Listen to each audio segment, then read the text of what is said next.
All right, welcome everybody to a very special live cast here on the channel. We have a bit of a co-host change here. For those of you who haven't been following the Discord, unfortunately, Shark is getting heavy into development on Neon Continuum, and he unfortunately can't make it to the Sunday shows, at least for the next few months.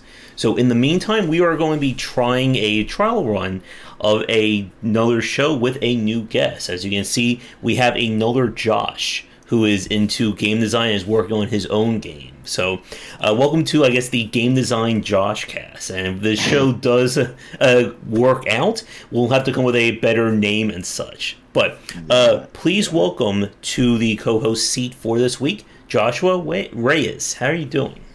I'm doing great. Thank you. It's a pleasure to be here. I am really pumped and I'm excited to see how everything goes with another fellow Josh who is passionate about game design. And so let's do this. All right. And for those of you watching this live or recorded, let us know what you think of everything in the comments down below. And if people enjoy this, we'll try and do this as a regular show. This will not be a replacement for the Safely Extreme cast, as we will keep Sundays in reserve for Shark, for hopefully when his schedule frees up after Neon Continuum. But since this is your first time on for a live cast, I did do an interview with Josh that will be probably going up sometime in either February or early March. But since it's the first time for the live cast, could you talk a little bit about who you are, what your background is, and what the game that you're working on is all about? Yeah, well, my name is Joshua Reyes. I've been in game development basically my whole life. I mean, I was programming games on like an Apple IIe, like way back in the day. I still have some games I was trying to make, like a Wolfenstein 3D copy on an Apple IIe. So since then, I've been in it, but in and out. And then I officially got into it uh, about 8 years ago. And about a year ago, created Casual Game Studio, an LLC. And we are currently working on Samurai Pig. It's a small little studio. Samurai Pig, the Way of the Rooster. And so that's a little bit about me. All right. And since you are, of course, working on an indie game, it kind of fits with what our first topic is going to be. We were kind of having trouble, but then serendipity kind of struck for our topic this week. For those of you who don't know, Jeff Vogel, aka the old man of the game industry, kind of got into trouble with indie dev. I think this was Tuesday or Wednesday, when he posted his thoughts on that there are way too many indie games being released, and that he felt that developers should either not make these games or, pursue other industries or pursue something that is more financially viable. And he got into a lot of trouble with plenty of indie developers, and it's a topic that certainly I think raises a man that says not enough indie games. Well, it is definitely one like for me personally, I have played way too many indie games. Last year alone, I think I probably played more indie games than any other year prior, especially with Steam festivals, demos, and of course developers who send me their games to check out. And the point, or what makes this very tricky to talk about, I think, is how much there is a difference between the marketing or kind of the commercial side of the industry and kind of the artistic and hobbyist side. So, from where you sit, Josh, like again, like you've been programming games, you've been looking at this for years now. Like, where do you fall when it comes on just like the sheer volume of games being released? Man, it is okay, and so for me personally, right, who is like deep in the scene, right? Like I have all of my friends, all of my peers, everyone I know is working on a game and they're releasing a game and uh, for me to even like try a close friends game is sometimes almost impossible for me to like get into my time. So like Mm-hmm. for one, like yeah, like the sheer amount of games out there is definitely like I don't know. It is massive and it's hard to deal with right now. I'm not sure what we're gonna do with it. Yeah, and Oscar in chat, I think, says kind of like from the marketing standpoint that there are way too many games being released for anyone to really reasonably be able to play. I mean, like I said, like there are at least minimum 30 games being released weekly. So that's about Hmm. 120 games a month. And then, so it's easily over 1,000 games, give or take, being released a year, and even more than that. And that's just counting indie. We're not talking about AAA games in Triple there as A. well. And Yeah, that's like so that's just like 1,000 games right there. And while those games are coming out, everybody else is talking about their 1,000 games that they're going to release next month. And mhm, then the month before that, there's another, another 1,000 that are talking about their 1,000 games that are coming out. mhm, So it's this exponential thing that just it becomes really hard to keep track of. yeah. And I to Jeff's point, what he was talking about, kind of like this is where I think I kind of agree with him to a certain extent that it is very hard to make a viable game in today's market. And when we say viable, we mean a game that you intend to sell and to live off of. Because there's always that difference. I think a lot of people who respond to him were either on the hobbyist side or more on the smaller developer side. And there's something that I always say, like, for anyone new watching us right now or watching the channel, if you don't intend to make a living off of your games, if you are doing this as a hobbyist or you're doing this, for the art side, you can ignore everything that I talk about here. Because what I focus on with Game Wisdom is trying to make a living off of your games, and that is a very different point. And like for yourself, I'm sure you can agree with this, that when you're thinking about actually making a product that you intend to sell, you have to have a different thought process going into it.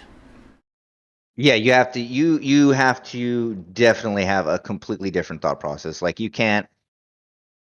do want to make a game for yourself, but you have to Mm-hmm. put something out there and you have to let everybody see it. You have to put your work out there and see what people think about it first off, right? You can't just sit in a cave and then expect what you create is going to be good, right? So you have to do your marketing research. You have to actually see what sticks. You have to tweet. You have to communicate with your peers and your friends and see what's going on.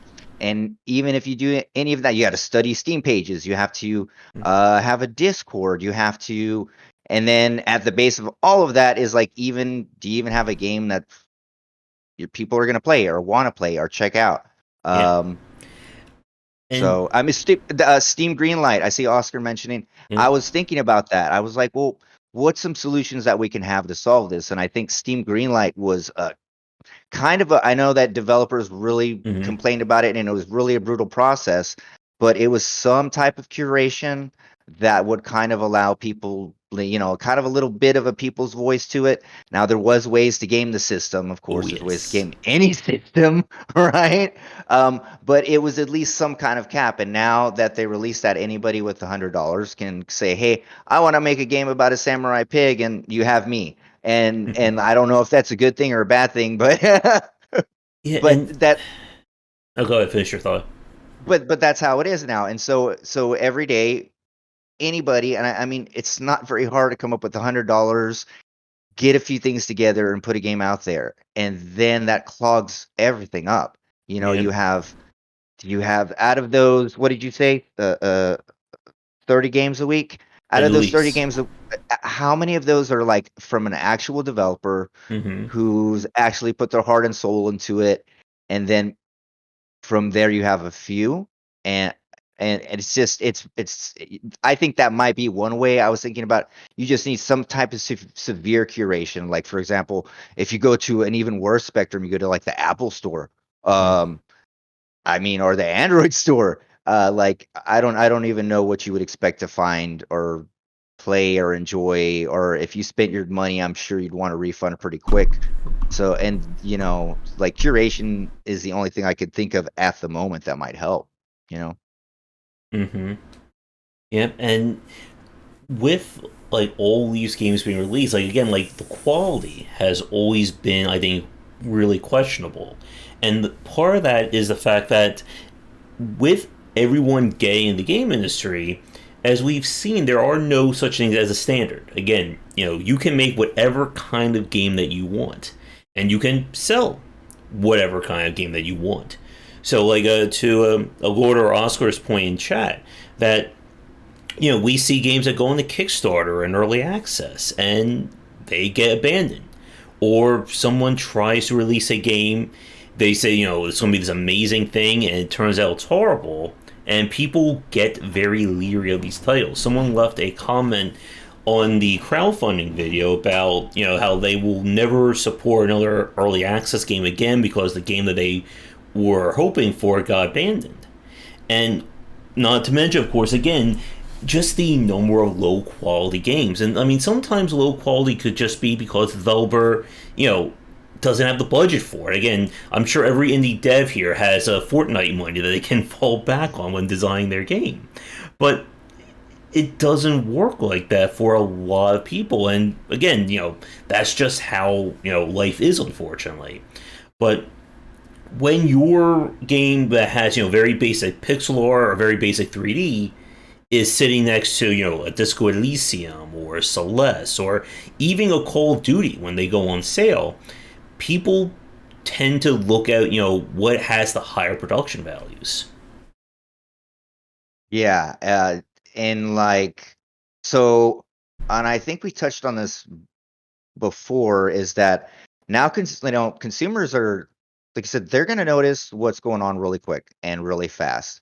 And so you have to have something that sets it apart. And if anything is lacking in any of those areas, from your Steam page, from your production, Mm-hmm. something in one of your assets just doesn't even match up, and that can make somebody just, I don't, like, immediately not care or not want to know about it. Yeah, and Oscar again is coming up with some really nice points about like, about the development process. If people are putting out poor quality titles, that there should be some reason, some way that when they try to publish on Steam or they try to publish on itch or something like that, that there's some way that it's that these developers are noted that but Mm-hmm. again, that's just, there's so much work coming out that it's hard to even keep track of that. Hey Chris, how you doing?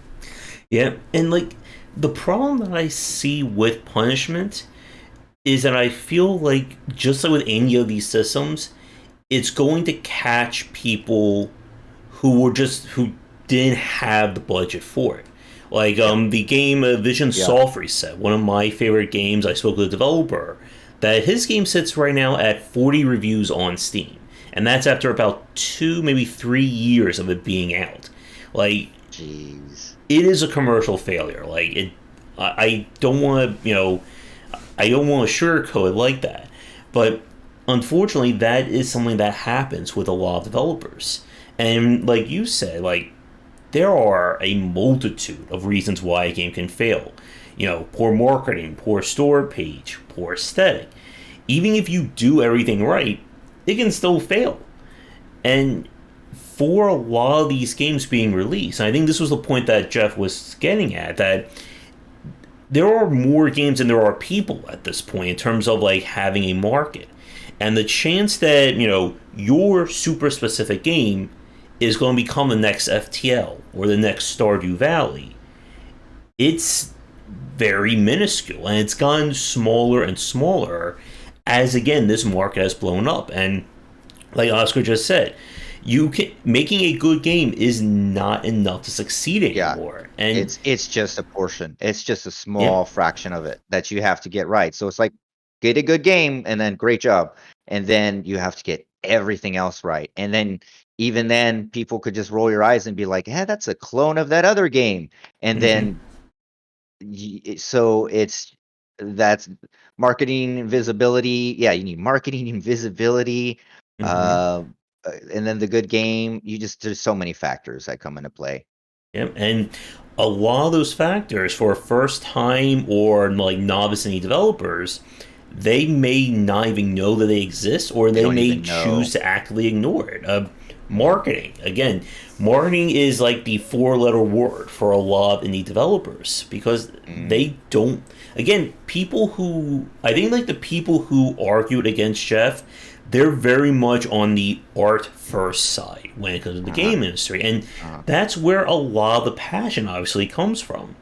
But like we've said many times on Game Wisdom, and as we've talked about a lot on these discussions, that passion is not enough in a lot of cases to make a viable product. And again, I'm using the term viable product here for a reason. Because we've seen plenty of games. Again, you can go on itch as well, that they're decent ideas, but there is no way in heck that they would be, bringing in the big bucks in terms of, market viable. Not even close. And itch is this crazy platform. Like it can Mm-hmm. you look at it and your eyes just kind of explode at the creativity that's going on. And I'm like, what are these developers thinking, or what are they trying to Mm-hmm. do? And it's really neat. You can see some really cool ideas, but I mean, you're not gonna that those a lot of those games will never take off, and they're just little, but it's good. They need to be made though, right? Mm-hmm. Here's the part about it though, is that yeah, okay, we have all these games, but they need to be created. And Mm-hmm. like, in order to have an FTL, you got to have these horrible failures. But how many games did Fall Guys, the creators of Fall Guys, made like 1,000, 4 million games before they made Fall Guys. And then that game just was a massive success. And before that, I'm sure all of those other ones could have probably been, or might have been, on itch, right? And no one knows what they were. No, I'm sure you could go and look them up, and you'd probably be like, wow, okay, they kept going, or they kept. And it's just, and so, like, I think those games do need to exist. So saying that, okay, well, we're having too many games, need to be pull the brakes down, let's chill out, stop making games, is not what we need to do. We need to make even more games. Like Amanda said, we need more indie games. Mm-hmm. It's just that developers now need to be more aware that we can't just create anything and expect that someone's going to play it, right? We have to, Mm-hmm. like, you do have to get in there, and you have to learn how to program. You have to learn how to make a game, but it's a whole holistic approach that you need to take to it. Like, it's like writing a book, or like writing a movie, Mm-hmm. except a million times there's so much more to it, Yeah. right? It's like you're writing a book, and you're also creating the stage, uh, theater play, and you're making the dialogue for the actors, and also I got to go outside and sell the tickets, and then I gotta where are we gonna put up the signs so people can see, You have so to they can make the come in. TV promo as I well. gotta make exactly right. Mm-hmm. So it's so much more involved. But the thing is that, so if anybody saw that tweet and is like, oh, you know what, I really shouldn't make a game. No, definitely, in fact, go out Mm-hmm. there and make a game. Just be aware of the competition that's out there, Mm-hmm. and and what's involved in making a game. Yeah. Like, we have to be, uh like, just aware of the market. Yeah. And Alordo says a really good point there about something to. They have to have something to stand on to differentiate themselves, and yeah, that is certainly, I think, another major point. Like, again, I get submissions from first time and even just early developers starting out who are working on a game, and I'll play it, and it's okay. Like, it's is this a game that's going? Is this a game that I hate? No, but at the same time, it's a game that's just like, it feels like, like a pebble in the ocean that you throw it in, and that's the ripple it makes. And Hmm. I know it sounds mean to describe games like that, but unfortunately, when you're playing, again, 30, 40, 50 games a month, it's hard to know, or it's hard to, you know I guess, promote every single game like that. And I think this is an issue that a lot of people who cover games have, is that, do you promote the game that has maybe a 5% chance of, blowing up, or you promote the game that has a 80% chance, something like a Slay the Spire or Celeste. Hmm. And again, there's only so many hours in a day to really, play games and even cover them. I'm gonna put that on the back of Samurai Pig. Samurai Pig. a pebble in the ocean. But yeah, definitely. And you have to, I think, yeah, something Valheim. Yeah, you have to have something to differentiate your game, right? And so you have to have something to stand on. And but like even then, like it doesn't guarantee anything. But that's a good start, right? You need to get out there and start creating something different. But you know what? Let me go back to the part where you were talking about when you get games, right? And you're like, okay, this game is okay, it's pretty cool. Maybe it's for like the platformers you were trying out, right? I'm gonna say you were trying out a whole bunch of platformers, and they all kind of feel the same or whatever, and that's because the recipe is there already, right? Like we have recipes for certain things. Well, how do I do this in a game? Well, I can find a recipe for that, and it does exist. But if I give you a recipe for, say, example, here, make this French toast, right? And then you give me the recipe and I make that French toast, yours is going to taste completely different than mine, right? Both of our French toasts, how we interpret it, how we different, and maybe like what we see in it. And like, so that's a part of it, right? Like the game developers need to know, okay, who am I making this game for one, right? You need to understand who am I making. If I'm making it for more than me, well, let me talk to the people who might want to play this game, or let's see what they're into, or what differentiates the game, and then get into it from there, right? Yeah. And I think with the idea of a recipe, I always go back to the example of somebody who's copying someone else's homework. That you can you can copy it line by line. That doesn't mean you understand what all that means. And like with platformers, I think I may have given this example when we were talking on our record cast, that a developer was talking about how much harder it was to design a platformer than they thought.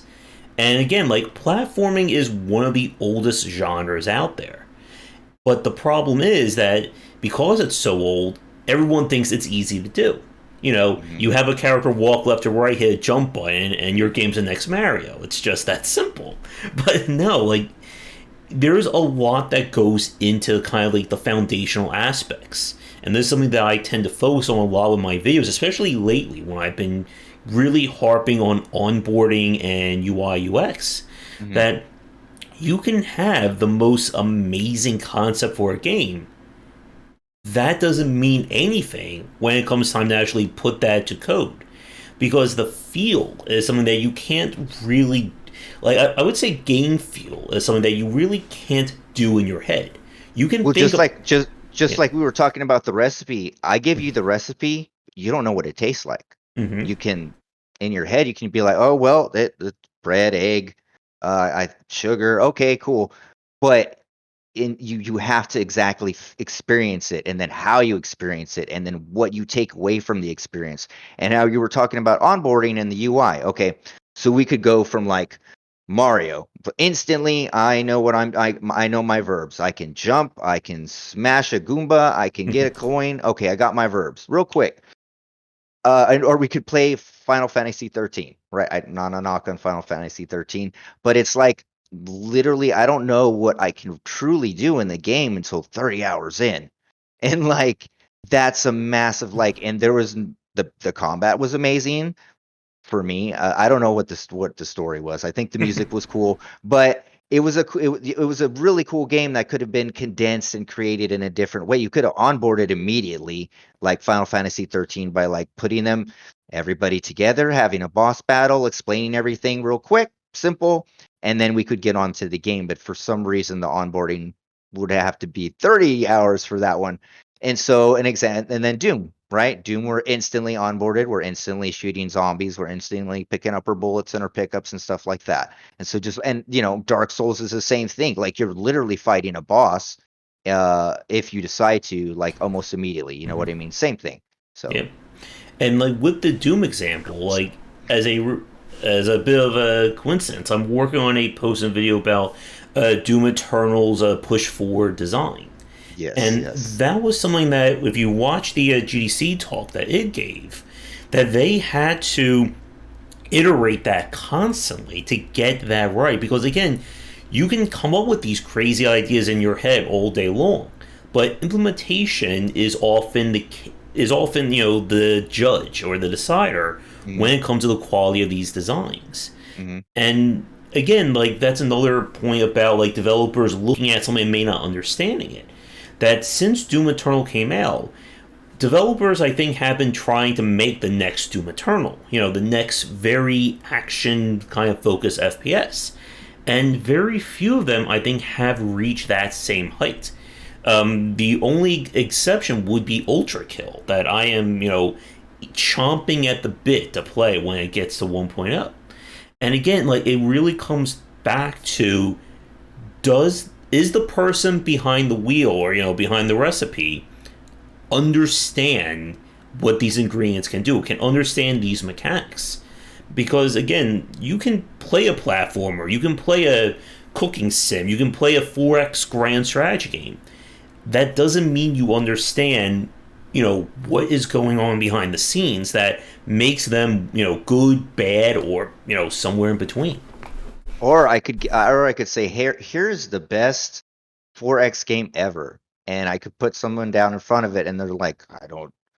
Why is this the best 4X game ever? Or I Mm-hmm. could say, okay, you're a game developer. This is one of the best player controllers ever. Try this one out. Mm-hmm. And they're like, why though? I don't get it. And so again, that's just right. It's something through experience. Ideas are plenty, worthless. Execution is key. Yep. Again, Oscar is coming in with some gold today. Yep. And Definitely. mm-hmm. Oh, excuse me. This must be a good catch, and my voice is going in and out, so that's always how I know. Once we're hoarse, we're all hoarse, Yeah, completely hoarse. We're doing great. exactly. It reminds me of again George Fant's famous GDC talk about developing Plants vs Zombies, and and coughing really loud, and putting his I think he did that mother, in the. in front of the keyboard, and she's just like, I don't know what this is, and he had iterated to the point of making so that his mother could play this game. And it sounds again like I think for a lot of developers, there's that stigma of casual games that a Plants vs Zombies. I did get a supply of Dr. Brown there, but that a simple game is a stupid game. That if it's easy to learn, who cares, right? I want to play the Getting Over It meets La Mulana meets Stellaris. But it is very hard to make something that is approachable to a lot of people.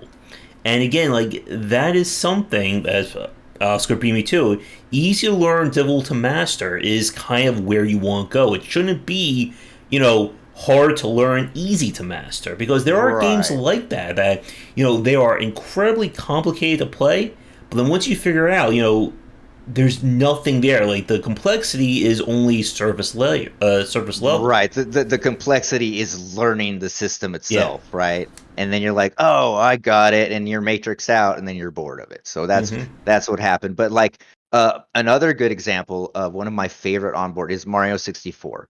And like it's slightly different because like you're learning your verbs, but you're really just Mm-hmm. running around and jumping. Like at the beginning before you go into the castle, you can jump around and like climb on a tree and do all this stuff and just kind of express yourself. And like you learn that the game is about expression and movement. Mm-hmm. Oh, thank you. I got Dr. Yeah. Dr. Yeah, and so that's really nice onboarding. And that's some of my favorite one is in Mario 64. Yeah. Yeah. And again, like Nintendo is one of the better developers when it comes to the feel and the onboarding of their games. And yeah, and hopefully I didn't butcher your name there, to Miranai. Yeah, like Eve Online, like it is a tough game to learn. Oh my gosh. Oh my gosh. Yeah. And again, like Stellaris, like Paradox Interactive puts out some fantastic games. Exactly, Oscar. There we go. Yeah, the Soda Civil War is coming. but but like what Josh was just saying, like you put a novice in front of Stellaris or Europa Universalis, they're going to look at this game and go, what the heck? This is a horrible game. This is a stupid game. I Who can't came figure it up with out. this idea? How is this a game? What is this? And And then they're going to, the, and of course, then they'll go to the Steam forum and say, I can't play this game. I hate it. And of course, the very first thing someone's going to say is, get good. It's not the game's fault you can't learn it. You're just stupid or you don't understand it. And there are a lot of indie developers who they just cannot get the onboarding of their games right. And they'll only listen to, the vocal minority saying, this game is perfect. We never have to, don't change a damn thing. please don't change it. I love that 30-minute story intro cutscene. It's that I can't skip. So good. And have like 10 instant death traps in the first 10 minutes, and that you'll have to watch the cutscenes over again. That's the best part. That's the best part. And like, this is something that I've said many times before, and it's kind of off topic since we're focusing on the developer standpoint, but I can spot pain points very easily these days. Like, I will see them within a minute to 5 minutes of playing your games. And there are developers out there who they'll look at me and they'll say, "Oh, he's just hating games." But no, it's like I have that, laser focus that I can spot these issues. And the thing is that when we talk about onboarding and player churn and things like that, they're not hard to find. It may be hard for someone who doesn't understand design to point it out, but people will resonate positively or negatively with your game. And going back to what I said, or what we were talking about earlier, that you don't have that safety net anymore. That, you release your game and there's issues with it, but, people will still find and love it. No. If there's issues with your game and it's within like 5 minutes, they're going to buy it, play, go, ugh, Steam refund it, and then you're never going to see them again. And right. Like, that has been kind of like one of like the partial guardrails, I think, for like low quality games. But it has also hurt a lot of developers who, make a 40-minute long game, or maybe they make, a very story driven, it's a one and done game. People play it, refund it, and they get the whole experience. Yeah, I feel really bad for the story-driven guys like that get streamed, and then their game is literally just streamed, and because there's not much gameplay to it, right? You're just maybe walking and finding something out, and then that's it. It's all spoiled. So especially like that has to be considered too when you're creating your game, right? Like I probably wouldn't even try to attempt if I was like an indie developer to do a really heavy. I know there's a lot of my friends and devs out there who would love to make like a really story driven game from the start, but I wouldn't at the start. I would probably do something else. Probably get a few games under my belt before I do that, and you have a little more credit and respect, and people might respect not just insta destroying your game on Steam, because like when you're just starting out, you're gonna need your game streamed from from a low indie streamers and stuff like that, and so your game's going to be revealed. So that's one of those things. Walking sims, that's true. But And yes, yeah, and like the adventure genre is much the same way. Like, if somebody streams an adventure game, there's no reason for anyone else to go and buy it. I mean, and again, no. like, I know a developer will counter that point by saying, well, the fans who want to support the developer, they'll of course buy it. Again, but that's what I was saying. You got to have a huge fan base if you're going to do a story-driven game like that. It has to be like, especially now, like something that can be experience, like you can experience something different, or maybe some randomness to it, to certain things will definitely help. Right, like, so consider that for your game design too. Like, you have to consider, is my game streamable, and if it's not streamable, how can I market it if it's not streamable, right? Because streaming is huge. to help get your game, and it can also really hurt your game. So you have to be considerate of that in both of those regards when you're designing it and marketing it and tweeting about it and developing it everywhere. And you need fans. I mean, it's just that Just need simple. fans. You need fans. Yeah, you need And fans. yeah, and like to Alura's point there, new people won't become fans by not playing. And like that I think is another like misconception that a lot of indie developers have, that the YouTubers, the store page, and the streamers, they're going to kind of be the marketing for the game.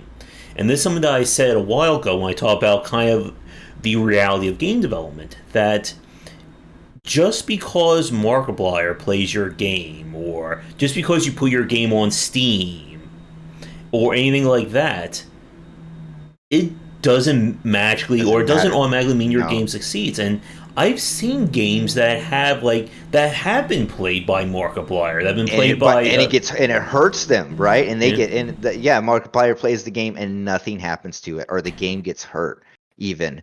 yeah. There is a game that I really like called I think it was called House. Let me make sure I Mhm. got it right. No, not House. Was it Home? It was a horror game, and like this is also one of the problems. Like, it's a really great game. It is so low in terms of the Steam algorithm. It is very hard to find this game, even if you know the title of it. And it is House. And House House. was played by a Manly Badass Hero. It was played by Markiplier. I'm pretty sure it's Wow. been played by several other like big name streamers. And right now it sits at just shy of 1,000 reviews positive on Steam.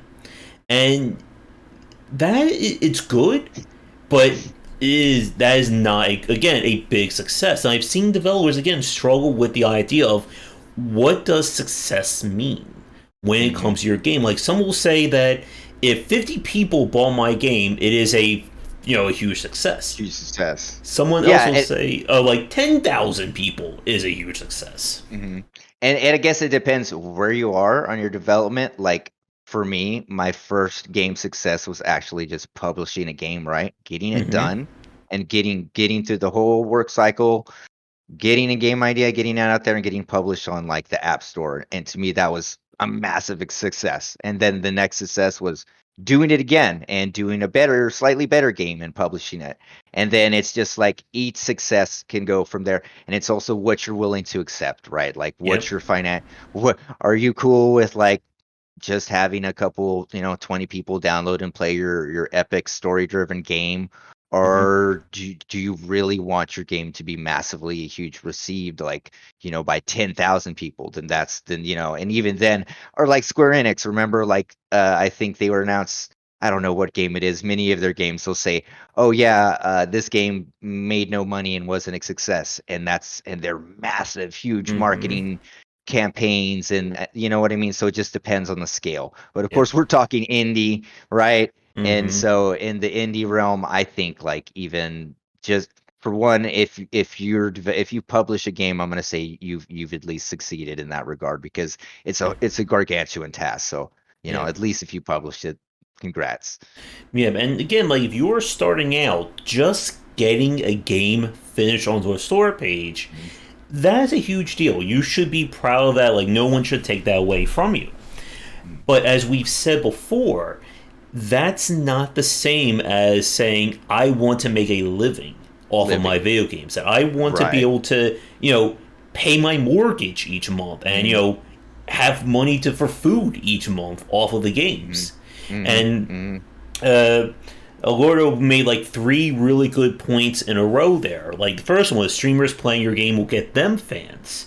And yeah, that is true. Like, it's one of the reasons why I say to a lot, or I wrote about that, having PewDiePie and Markiplier and any other big name streamer play your game, that's not what drives your success. Hmm. That's that's the effect of your success, that they're playing Right. those games. Right. It's either two things. It's either because your game was so ridiculous and silly that everybody has to play it for a second, and it's going to be kind of like the Fall Guys thing where everybody's like, "Woo," and then it just dies off, right? Or your game has been so successful and it's in their best interest to play it. Otherwise, they would be losing out by not streaming your game, right? So if big dudes or big streamers Hmm. get gals and gals are streaming, it's one of those two things, right? Your game is so ridiculous and funny, just caught a trend, or they need to stream it for their financial gain, right? Yeah. And the other point Oscar said was that small devs think that striking gold once is the dream. And yet, that is certainly true of a lot of smaller developers. That Mm, if I just make one game, it'll get mm, picked up, that's it. Or I'm just going to make right. my one dream game, and, that's my only idea. And Mm. I go back to Jake Burkett of Gray Alien Games, who did that very great GDC piece about It's like one of my surviving. favorite ones. Yep, 11 years. Oh my gosh, it's like one of my favorite talks. I think I yep, listen to it like once a month or something. Dude's amazing. Yeah. yep. And like in that piece, he talked about the fact that he has not had a Stardew Valley success or Never. Celeste. Like his games make enough for him to live off of, and I think it's basically like a husband and wife team making their Hmm. games. Hmm. Are they, Hmm. living in mansions and spending billions of dollars each year? Hmm. No. But they are making enough and they're doing it in a way that is financially viable for them. And Hmm. like that goes to what Oscar Aguirre just said there, that one big success game and several not good ones will destroy you. And Jeez, yeah. we've seen that. I've seen lots of developers. I've said this point many times that look at your favorite indie game you played over the last decade and then see if that developer is still in business today. Hmm.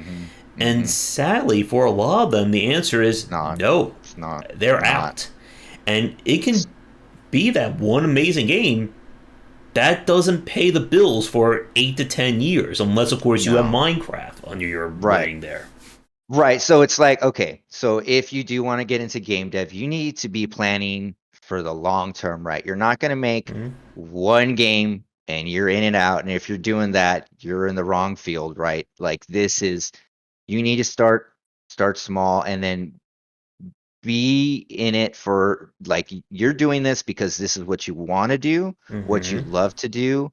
And then like it was Burkett, right? Like you were saying, Mm-hmm. just to be able to enjoy, just to be able to put food on the table, take care of your family. It's still a job just like any other job, right? You know what I mean? But it's a job if you love what you're doing and you love it, that's why we're doing it because we love doing it, but it's still a job at the end of the day. So you have to consider finances and all that stuff and like going for the long haul, right? So like actually his GDC talk was one of is like been a part of how I have decided to create my games, right? Make Mm-hmm. small games, continue to make games, just continue to go and like go as you need. So he has definitely been a wealth of wisdom for me also. Yeah. Yeah, Yeah. fell quick and learn fast, definitely, right? Yeah. So like my first, like I said, like I was talking about making my first game. Any game devs that are out there, make your first game like stupid it's like super simple, right? Like a simple game. You're going to go out there and make Pong, Pac-Man, and that's going to teach you a lot about onboarding process also. You're munching dots real quick in Pac-Man. Pong, you're back and forth. You've already you know the gameplay loop in 2 seconds. And so for like Mm-hmm. making those two games and doing them, publishing them, like that's your first game, and it doesn't matter, but you need to learn like the programming of it. Then maybe okay, what's a little smaller, something cool game that I might want to do.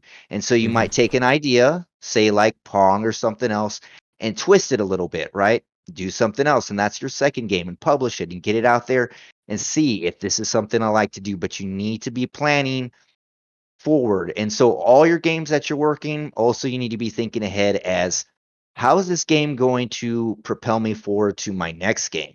Right? We're not just making one game. You're Mm-hmm. a game developer, right? So like this is your deal. So like what is everything that I'm going to learn in this game going to teach me, and then how am I going to take everything that I've learned and built and put it in this second game? And then you take this second game, and that's everything you've learned from these two games. And now the third one's going to be even better if you're doing it right, right? If you're doing it right. And so that's the plan, right? And Yep. eventually, the money, the success, will come if you're talented and you're passionate enough and you grind enough. It should most helpfully come. But again, that's of course with all the discoverability, right? Yep. And that goes all back to that. Oh So yes. And yeah, like what your path as a developer is very important, and why I think a lot of developers tend to struggle is like you said, as we've said many times with other developers and other discussions, it's not just about one game. It's about what do you take away from game one that you're going to be able to carry into game two. mhm. Shark, I think, said this really well that if you're starting out, you want to stick to a style of game and then grow and iterate on that. You don't want your Yes, first yes. game to be a role playing, deck building, first person shooter 3D platformer. And if your studio is known for making RPGs, you may not Mhm, want to switch to making a bullet hell, first person shooter as your second game. mhm.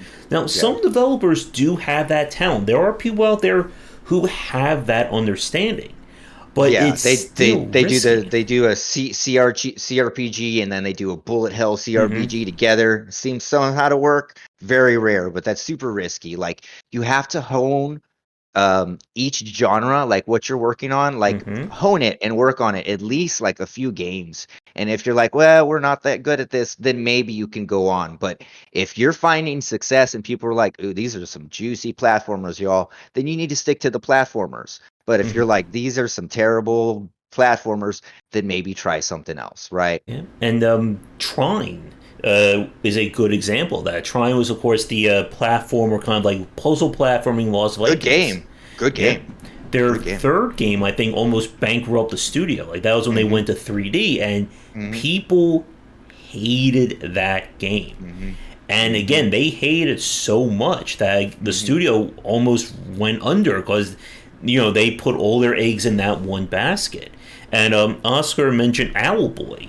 Like, Owlboy is a game Yeah. that, it took 10 years, I 10 think. years, 10 years for Owlboy, yeah. And here's the sad part: the more time you put into these games, the less it really I The think money. shows to general consumers. Like Yeah. they don't see a 10-year game. They don't see a game Nah. that had all that blood, sweat, and tears. No. No one really Yeah. and no one cares how hard you worked, right? Mm-hmm. If it looks good and it looks then they'll know, hey man, these guys worked hard. But if you're like, I worked so hard for 20 years and it's like, were you doing it wrong for 20 years? Like no Yep. one really And so yeah. it's a sad truth, but it is a truth that consumers they don't care about your story Mm-mm. because they have 29 other games that have their own stories. Yeah. Yeah, and they might be cooler and they look better and neater stories. So yeah, definitely.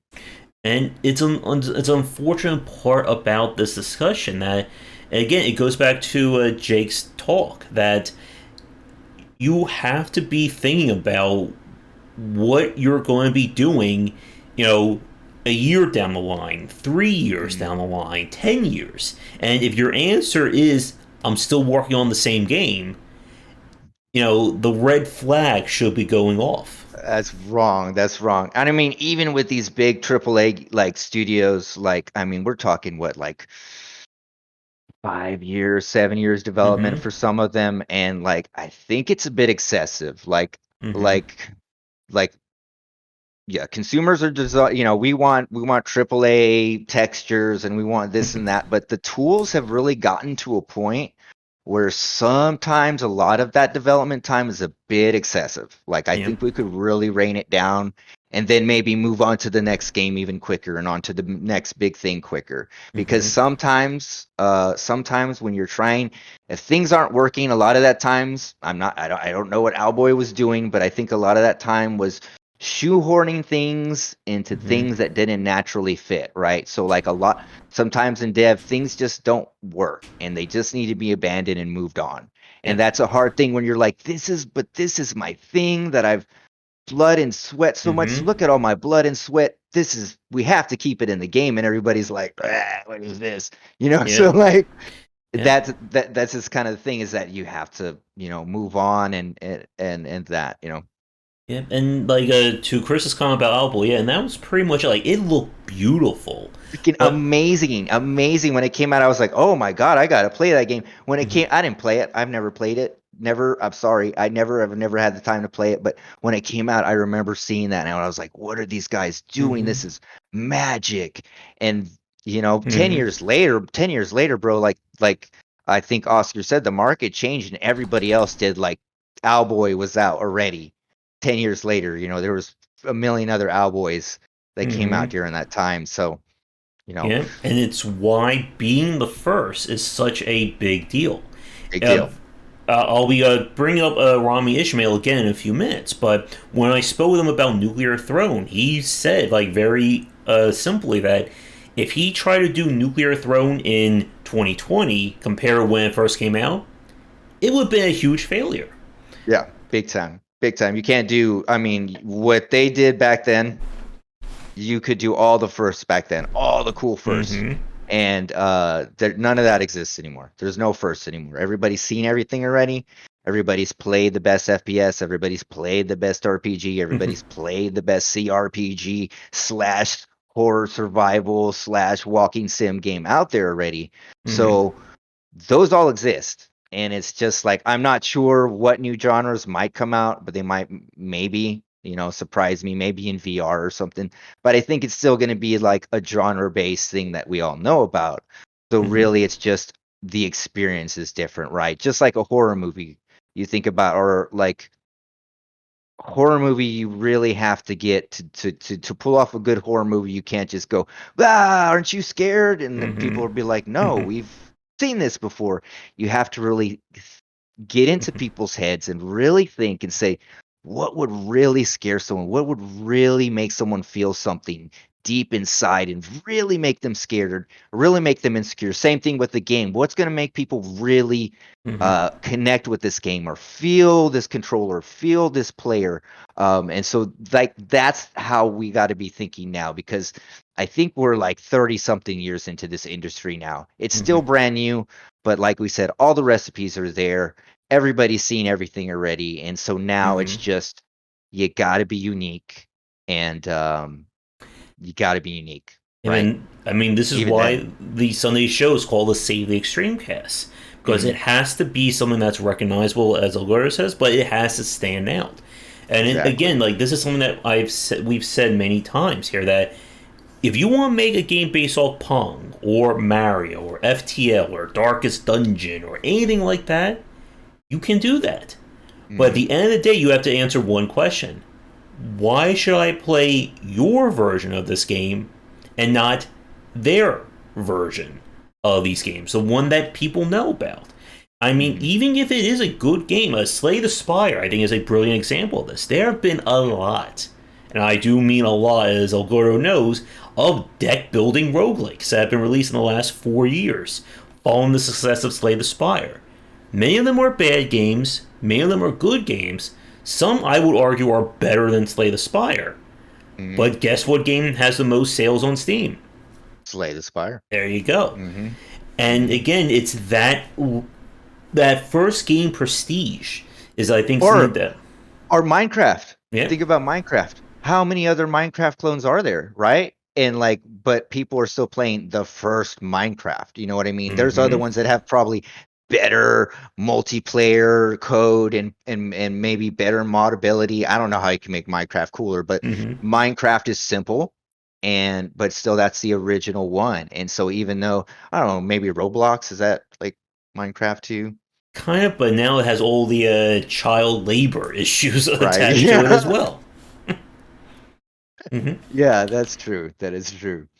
And it is unfortunate like that, that with a lot of developers who get inspired by games, you can't just do that same game.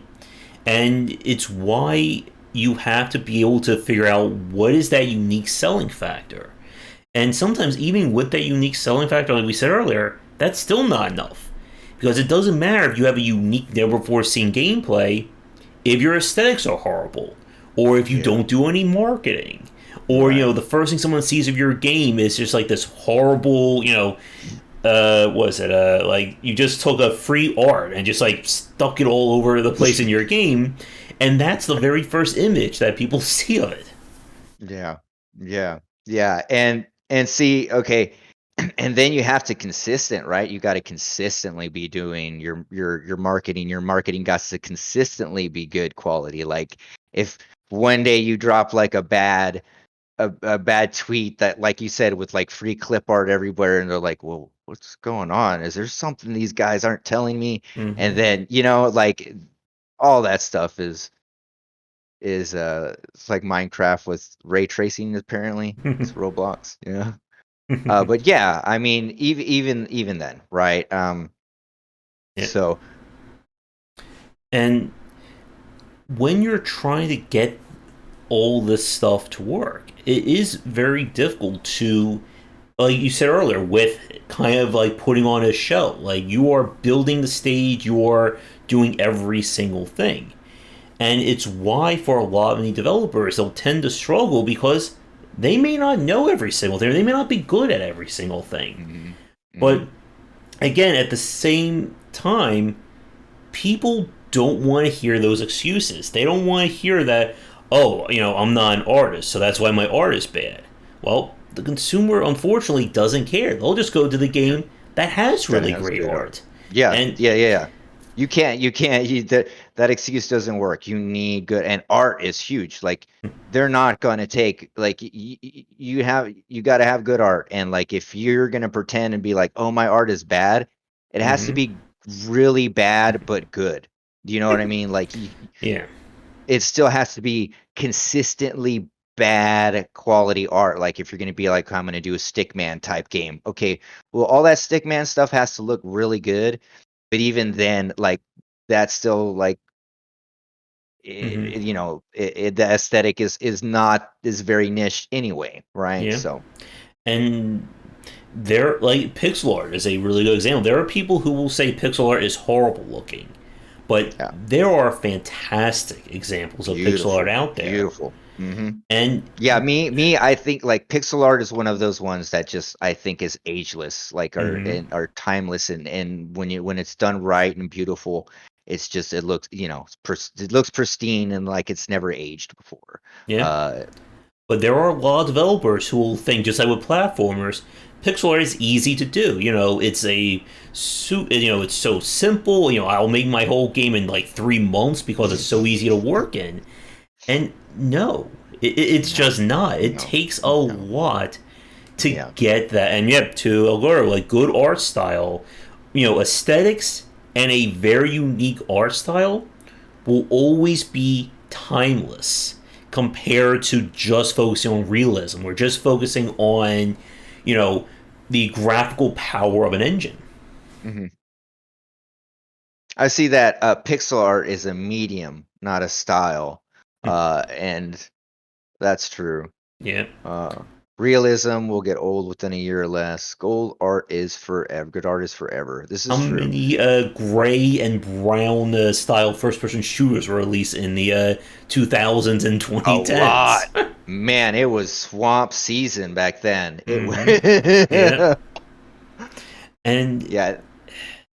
uh, Did any of those? I mean, like I don't know. None of those stand out like I an art mean, style. Mario still holds up, like Super Mario World, Super Mario 64. I Mm-hmm. mean, Mm-hmm. you can show someone a footage of a Mario game and they will immediately know that it's a Mario Right. game. You show Right. someone, a Call of Duty scene, and it's like, pick which Call of Duty this is from. Or like you take like maybe like a PlayStation 1 shooter and you show Hmm. them that and they're like, is the system breaking? What is going on here? And it's funny you said PlayStation 1 because that's where a lot of horror games are kind of trending right now, is the PlayStation 1 aesthetic.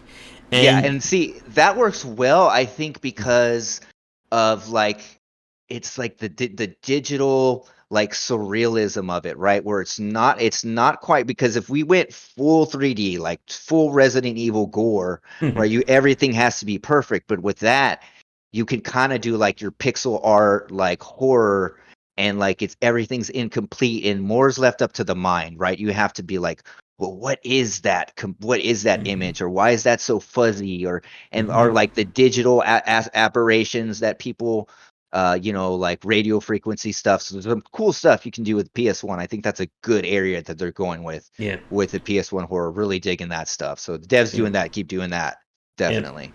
But I would also give the warning or give them important information that again, just working in that style doesn't automatically translate into being a good game.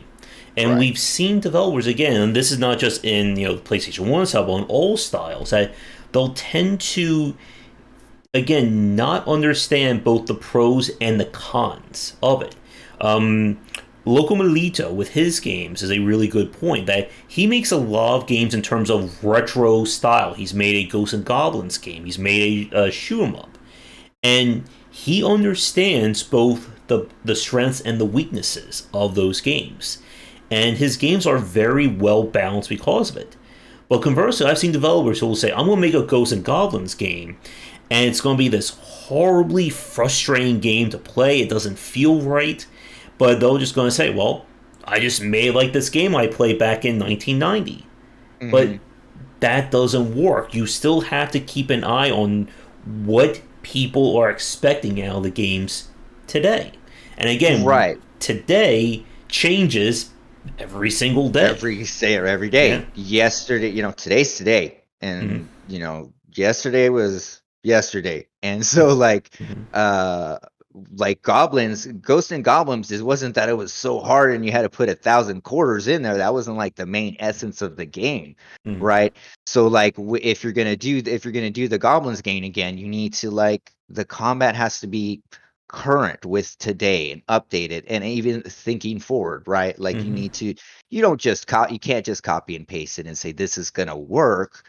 And then again, why wouldn't people just might maybe play the old one or maybe an other version, right? Yeah. So And I mean, again, like these are a lot of those foundational elements that for a lot of new developers out there, they're not really going to understand it. And it's something I'm going to be doing a critical thought about analyzing games. That one of the challenges is can you play a game that you hate and still talk about why somebody would like this game? Because a lot of yeah, people struggle with that. I think that's a great idea. And I think that's a great exercise for devs. We've actually talked about this. We were touching on it. Hmm. Like when you play a bad game, why is it a bad game, right? And it's Hmm. probably a really good exercise for devs.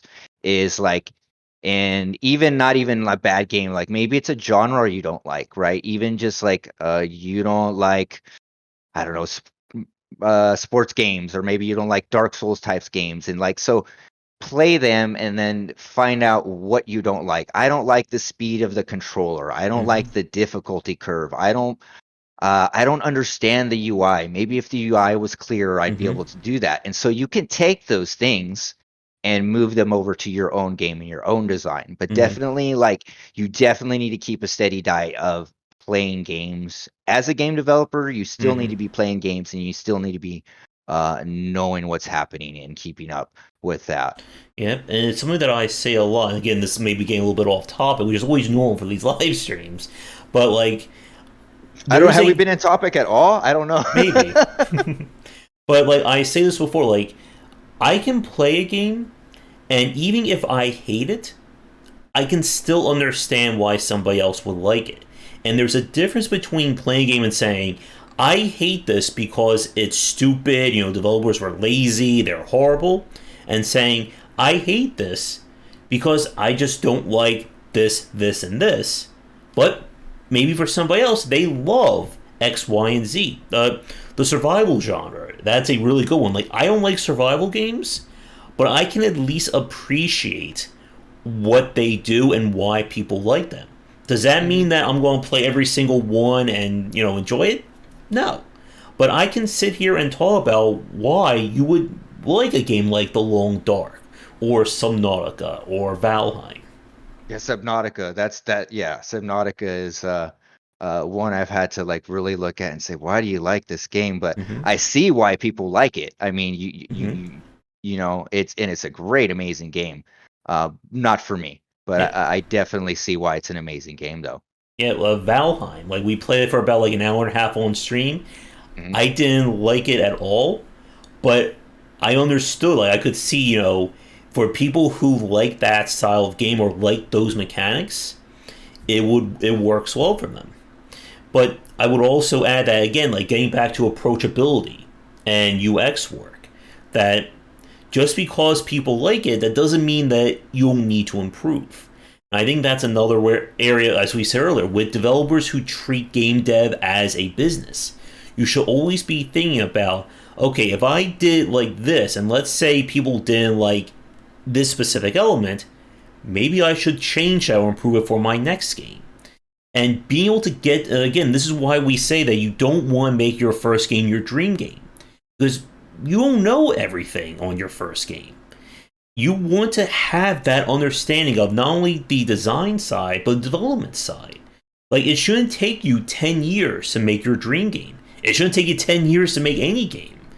Yeah, it And, shouldn't make you 10 years to make much of much, actually. mm-hmm, That's a long time. And so like we were talking about, you got to get through the game development cycle. And like mm-hmm, you were saying, you don't know what your dream game is, and it will change. Right? Like when I first started, mm-hmm, I had an idea what my dream game. I'm gonna make this one, right? I'm not gonna say what it is, but I'm gonna make it like this. And as I started making the games, by my fourth one or my fifth one, my dream game changed. And like you start to realize what your skill sets are, your strengths are, what your weaknesses are, your teammates' strengths, and everything like that, and also what they want to work on and what the market wants and stuff like that. And your dream game is maybe like a dream that you had 20, 30 years ago. mm-hmm. And again, like we were talking about, was it Ghost and Goblins? Which Yeah. Goblins game? Like Ghost and Goblins, great, but I don't think you're gonna you can't really like you can't bring it back from the past and say, here it is, Ghost and Goblins again, yay. Because I think a lot of games, a lot Mm-hmm. of what there's been some fighter games that they've tried to do that to like reboot them, and everybody's like, nah, this genre is different now, homie. Like Mm-hmm. we're way past that. Like we're not putting quarters in, we're not dying it's way different. And so yeah, Yeah. you got to extract from the past what's good about it, understand it, but it also has to be modified for a current market, for Yeah. current today. So And like that's I think a really good point about both the survival horror and the fighting game genre. That I am sure right now there are developers eagerly making their version of Resident Evil or their version of Silent Hill.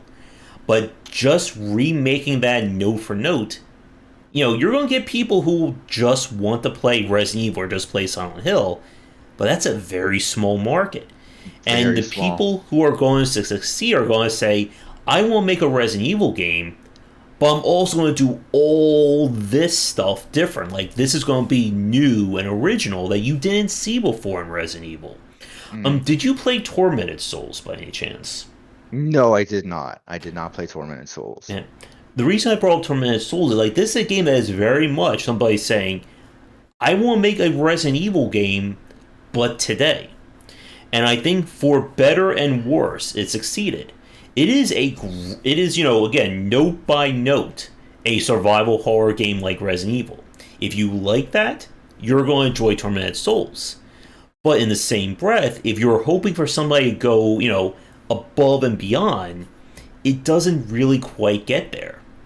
And to the fighting game example, like there are hardcore fighting game fans who that vehemently oppose changing the formula in any which way. Mhm. But the reason why NetherRealm games have done so well is that they said, okay, we have this hardcore side, but how do we get people who've never played a fighting game, who've never touched Mortal Kombat or Street Fighter? What could we make something that appeals to them? And lo and behold, they did. Yeah, like fighting games, especially like fighting games, right? Me myself, I'm a big fighting game fan. Like that's what I usually do during my spare time, like when I'm doing my cardio or something like that. I'll play like Tekken 7. And yeah, if you were like, okay, we're gonna change all of the controls about 7, I would freak out because Tekken 7 is like precision, like everything has to be precise, everything has to be exact. And so like the game has been around for so long, the formula of that fighting game has been around for so long, it'd be like changing the rules of chess, right? For those type for the I'm not saying I'm not a Tekken Pro or anything, but that's how it would be. Like you would totally change the rules and I'd be like, we don't know how to play anymore. So especially for I'm sure if you like Smash Brothers fans are like, oh, it's all different now, and everybody would you can't change certain things like that. Yeah. You worked on Tekken 6. Really, Chris? Yep, and I think that's another interesting point. That could probably be like a design topic in the future about how far do you change a game. It's something that we spend many times on about here. Yeah. That Yeah.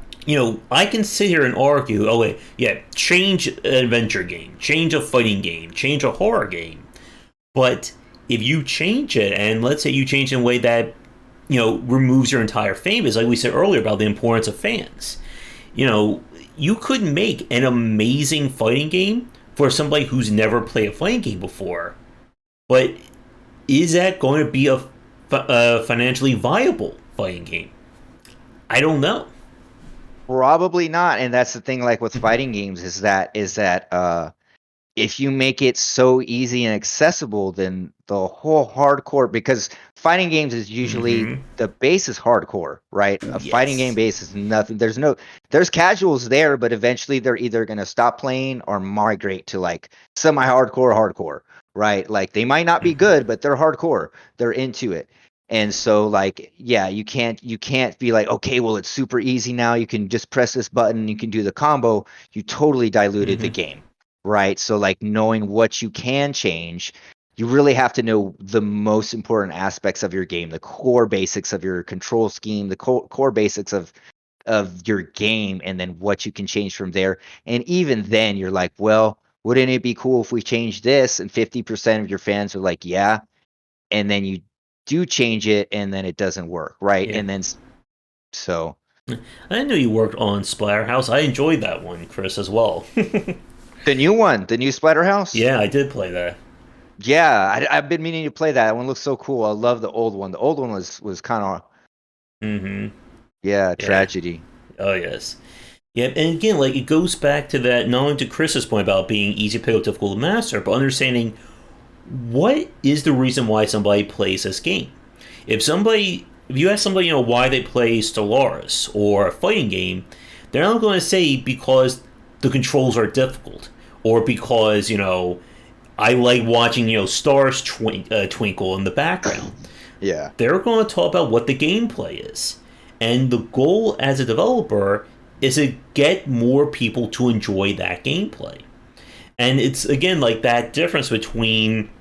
Like I always say that I don't think there's such a thing as niche genres. I think there's niche gameplay.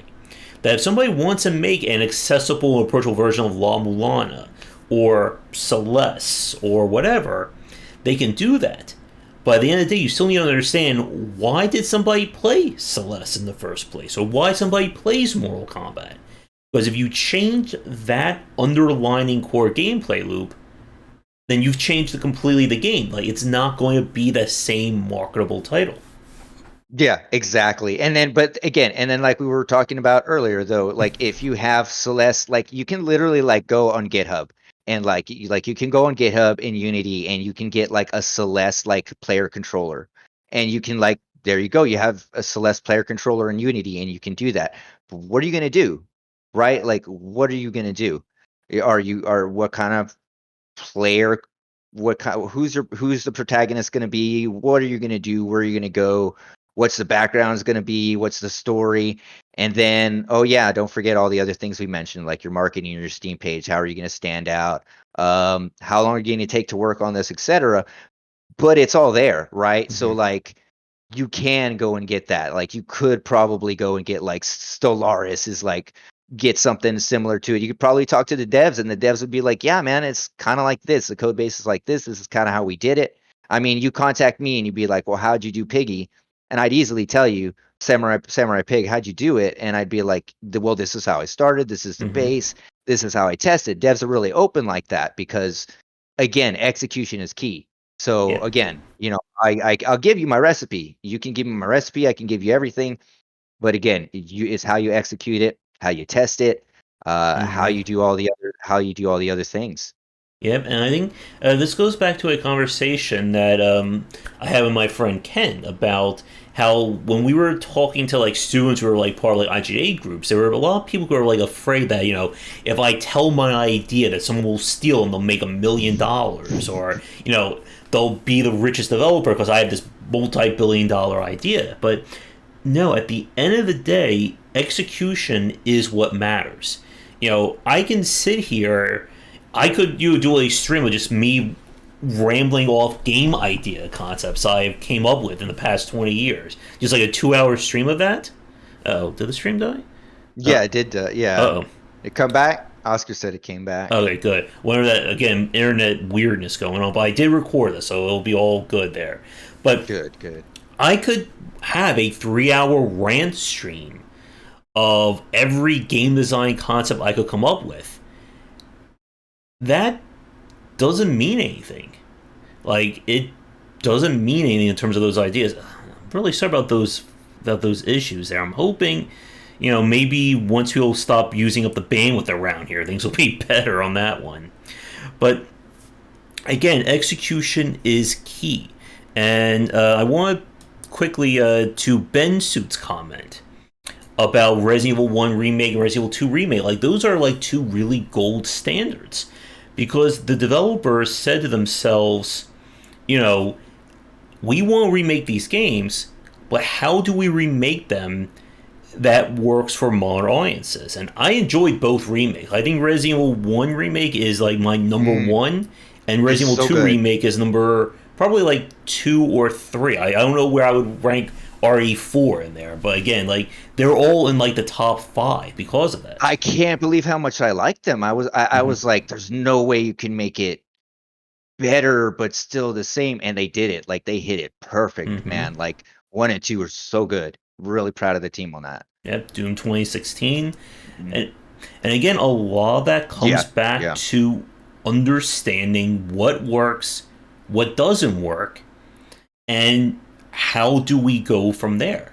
I mean, again, like we're kind of watching Blizzard fall, the Hindenburg crash in real time right now, but at their heyday, they were one of the best studios in the world in terms of iteration and analyzing games.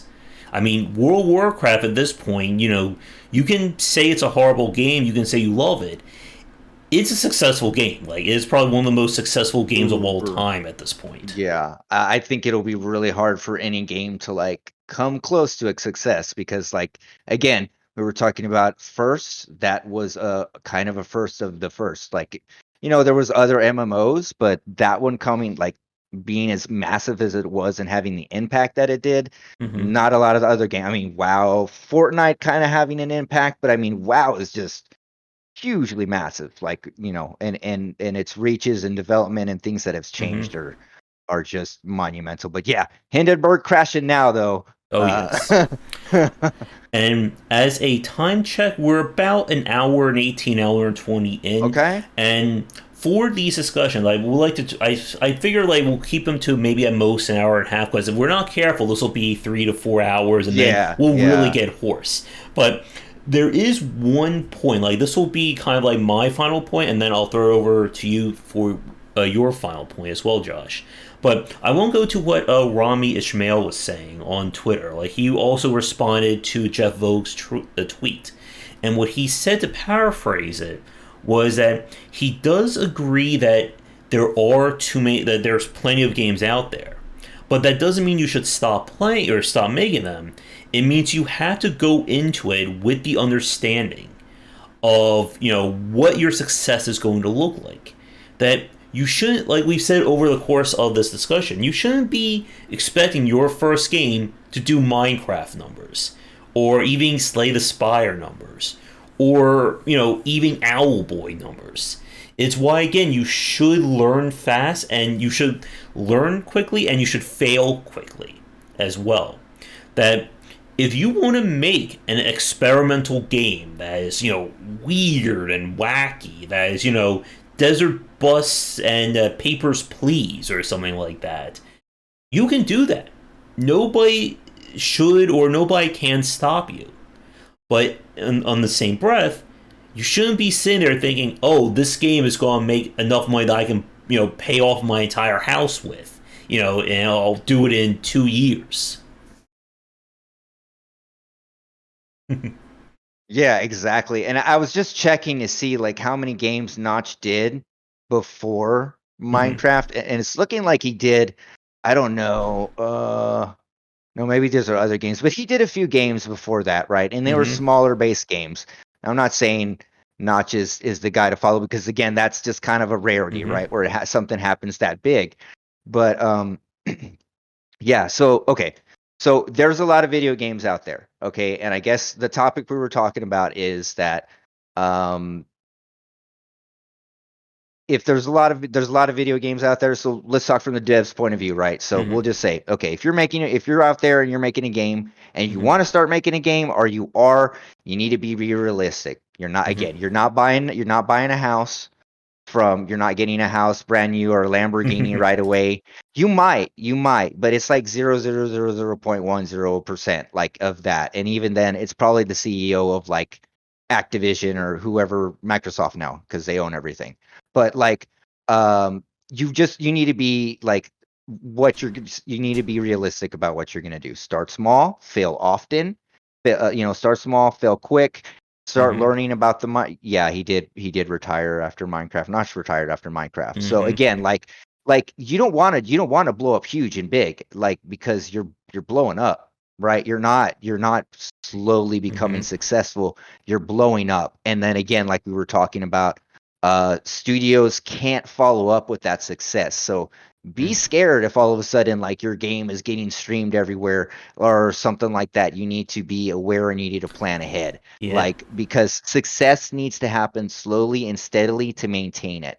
You don't just explode, and if you do explode, you got to have a plan and you got to be ready. So you even have Mm-hmm. to plan for that. Yeah. Okay, so let's start from the beginning. Make a small game, start small, see if you like it. And you have to be,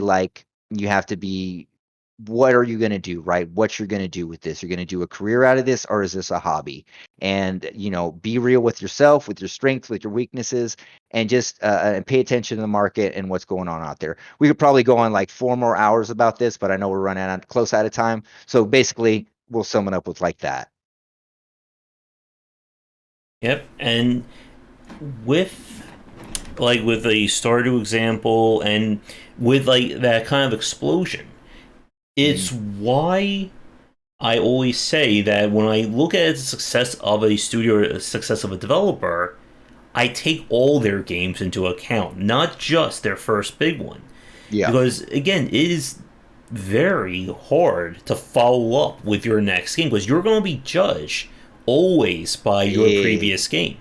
And if you're the first developer, I mean, I hate to say it, but I think like Darkest Dungeon is having that issue that oh their yeah. second game is being judged, I think, a lot more harshly than their first Is it one. already out? Is it already out? Early access on Epic. Yeah, I'm like, I don't even know what you would do. Same thing like Stardew. Like, how do you follow up with that? Mhm. I think sometimes, I mean, I guess that's where you have to decide and pivot, and it depends on the size of your studio. Mhm. But I think sometimes we were talking about, okay, well, you're good at this one thing, right? You're good at, okay, really good at farming simulator RPG. Um, do you want to continue that, or like, because then people are gonna say, well, you just made the same thing and you're just trying to Mhm. cash grab off of us. Uh, or if you change it too much, and then you'd be like, well, you've changed everything that we loved about the game. We no longer like you. Go away. And so like you have to go find a middle ground. Say like, should I continue more with it and with the same, or maybe I should try another kind of in the same genre, but adjust it and do something maybe a little different. But Yeah. again, it's always a risk. It's always a risk, and you never know what you're going to do. And it is kind of like you are kind of gambling here because the Mhm. market is so huge. Yeah. And there are developers out there who they'll just keep making the same game and they'll keep making the same mistakes. Mistakes, yeah, And yeah, again, you have to be learning. You have to be iterating. Because even if people really liked your first game, that doesn't mean they want to play it 7 times, 15 times again and again. And going back to games that blew up and not knowing what to do with, I think Among Us is another example of this. Among Us, yeah. Is that still going on? Like, I don't even know. They're still trying to work on it, right? I mean, it's not like they pulled the plug, but yeah, they're I still haven't working heard. on it. Mm-hmm. Let's see. Yeah, I mean, they're seeing it over 500,000 reviews. And I mean, that all happened over the course of, I think, like 2 to 3 months. Yeah, it seemed like a day. Yeah. Like everybody was playing it in a day, and then after that, boom, it dropped off. Like nobody, Yeah. like Assassin's Creed. I don't.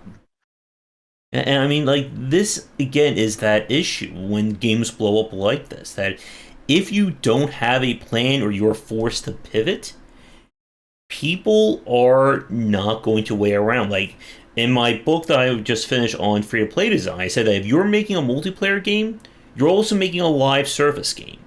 And a live service game, people expect updates. They expect new stuff, not once a year or once in a while. They expect maybe a new update monthly. Maybe you can go like Fortnite quarterly. weekly, quarter. I mean, what did Fortnite really like? They were like Sped it weekly up for a long time. weekly. Yeah, just weekly. I Yeah. remember, like, if you would look in like the job apps, it was just weekly. It's like Fortnite dev, because they were just churning through them, just to Yeah. get that stuff out there. So like, yeah, when you have guys like Fortnite and free to play stuff that you're competing against, also that they're getting their stuff out there so fast, and then you're a small indie team and you don't update in a month, everybody's going to think the game's dead, Oh, right? a So month. Sometimes it's like a week. a week, yeah, your game's Yeah. dead. They're dead. Everybody died, and you're just like, no, we're Yeah. still.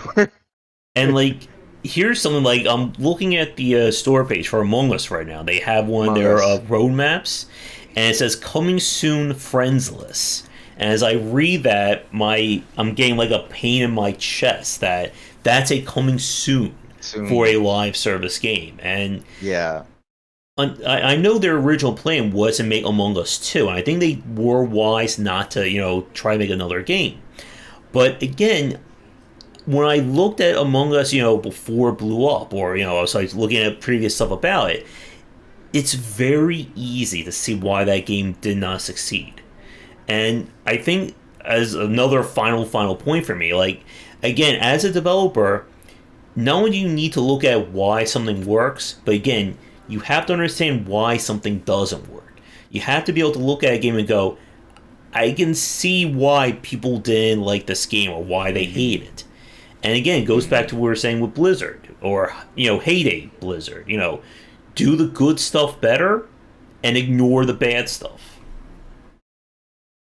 Yeah, exactly. Um, And yeah. And again, like I could go into Coca-Cola. There we go. We need more drink brand wars going on for this. yeah, we're gonna have that. Oh, Coca-Cola Zero Sugar has entered the chat. But yeah, definitely. And again, we can come back to. I think curation would definitely help.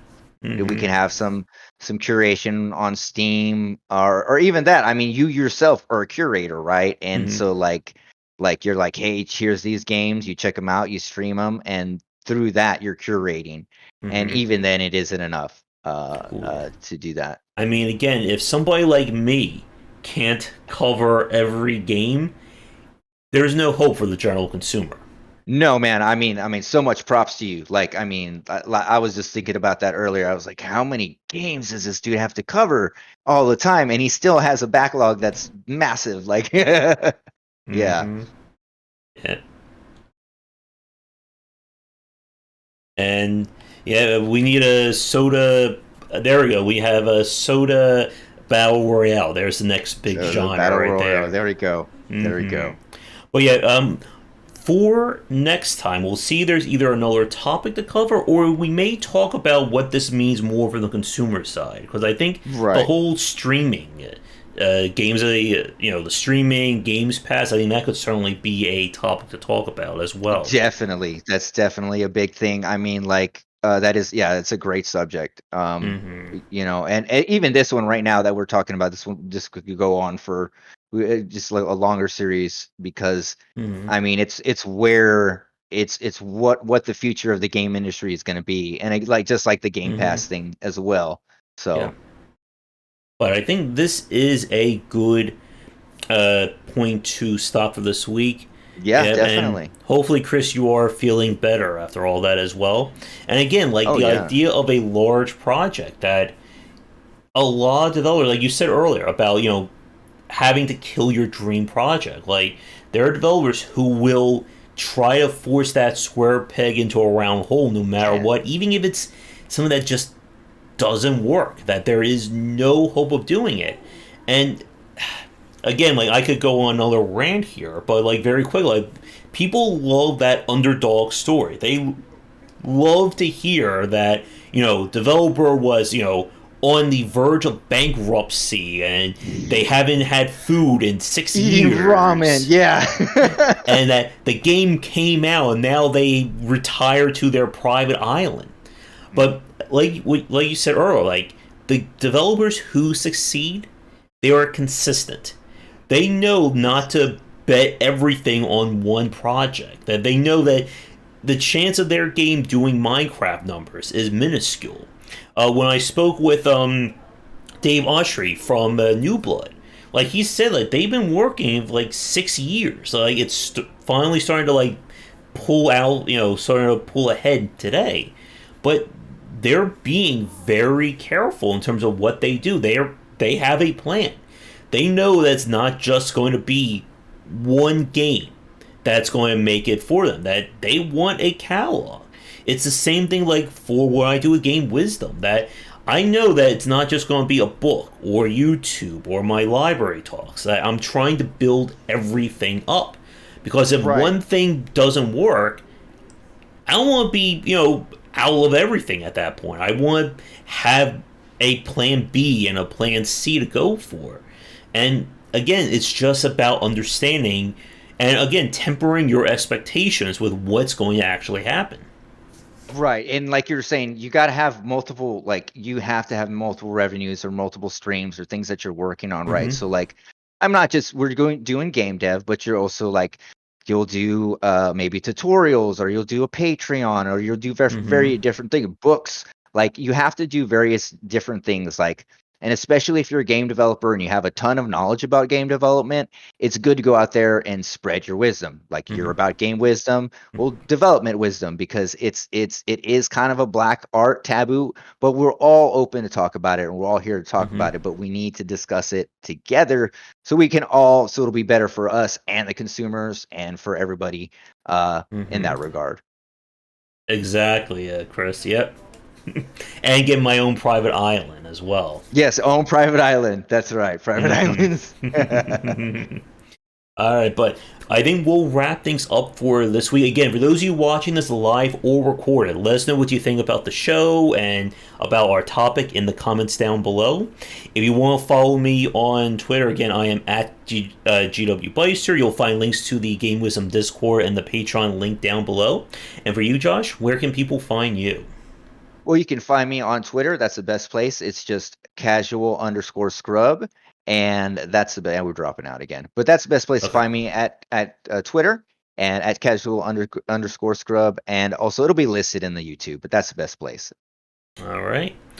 Yep, and thank you, Chris. So I'll let everyone know once I have my own private planet there. Yeah, man. Yeah, and sorry about the internet issues. I'm hoping that something will get things fixed eventually, but fingers crossed on that one.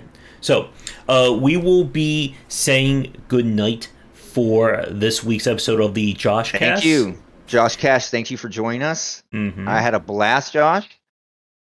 Oh yeah, and I'm sure we'll have another discussion for it next week. So, in terms of time, for those of you watching this live or recorded, we're going to aim to do these for Saturday, probably around like 4:15 ET starting time. And again, we'll keep Sundays in reserve for Shark for these Safely Extreme casts. But as always, come back for daily discussions on game design here and on game wisdom, where you some of the art and science of games. And until next time, everybody, have a great rest of your weekend.